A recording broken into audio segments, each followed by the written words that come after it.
Diqqat aholiga tezkor xabar. 1-iyuldan O'zbekistonda nimalar o'zgaradi? Videorolikni oxirigacha tomosha qilsangiz batafsil bilib olasiz. Assalomu alaykum hurmatli tomoshabinlar. Ushbu ma'lumotimiz boshqalarga ham tezroq yetib borishligi uchun video ostidagi like tugmachasini bosib kanalimizga obuna bo'ling. Siz bu orqali bizning kichik mehnatimizni qadrlagan bo'lasiz. Barchangizga kattakon rahmat. Diqqat qiling. 1-iyuldan O'zbekistonda nimalar o'zgaradi?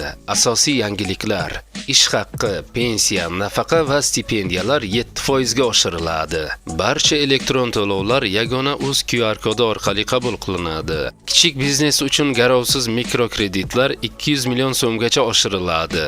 Tibbiy xizmatlar sifati ustidan nazorat kuchaytiriladi. Toshkentdagi ko'p qavatli uylar Mening uyim tizimi orqali boshqariladi. Kommunal qarzi mavjud fuqarolar uchun elektr energiyasi to'lovi bo'yicha vaqtinchalik cheklov joriy etiladi. Fransiya turistik vizasi uchun yangi avtomatik navbat tizimi ishga tushiriladi.